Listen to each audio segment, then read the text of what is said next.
Hello and welcome to another tutorial for USOR Games. Glad you could stick it through this far. We are pretty far into the character sheet tutorials. We're starting to wrap them up now. We might have some more planned later on, but for now this is one of our final character sheet tutorials. We're going to be covering the final focus. We've already done combat, skill, and magic, so today we're going to do faith. Let's get right into it. Okay, so doing guys, let's call her Faith Girl. Why not?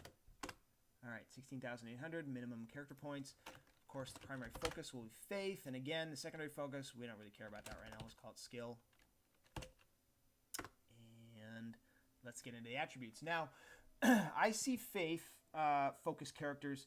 I think that's more along with the skill focused characters. It's harder to really focus on a certain set of attributes with these characters. I kind of see them as being more well-rounded. So I don't see them having too many maximum ratings of 50. You, of course, can do that. You're free to do whatever you want in this game. We maximize the freedom in creating characters for players. But I think for faith-based character, we probably want to keep it fairly well-rounded. I always think that faith characters should have high endurance, fairly high strength. They should be fairly attractive. Logic, I never thought was all that big of a deal for them. But they should have pretty high willpower. And I always thought a faith character should have high intuition, so we'll keep that at 50. They also want to be fairly charming. And perception, that's probably not so much important. I don't think agility is all that important, and I don't think coordination is either. Let's take it. Wow, okay, we got 12 more points. We can bump up a lot. So let's see if we can. You know what? I want charm to be 50. I want a very charming faith-based kind of character. So what do we got? 7 more? All right. Well, let's make them a little smarter. 38. Boom. 410. We're done. All right.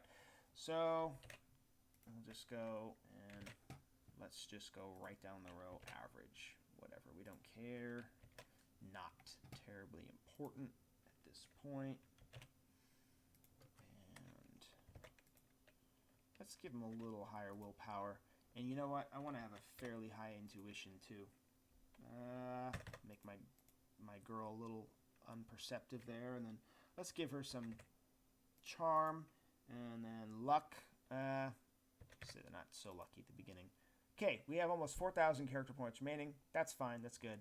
Let's go down to social traits. Okay, we have 1 social point, and faith characters, I think it's important since the primary focus is faith. I always say if you have leftover social traits, put them in the church status. That's going to be very helpful. The more power you have in the church, the more aid you can call upon from the church, and the more of the church's followers you can bring along with you to help you in your adventures. We'll eventually get into that in other videos, and you'll see much more content on the website regarding church status. But for now, suffice it to say, if your focus is faith, I would always recommend putting your social traits on the church status. And that's basically it. We're going to do one more video for the faith-based character where we go over skills and abilities, so I hope to see you then. And as always, game on.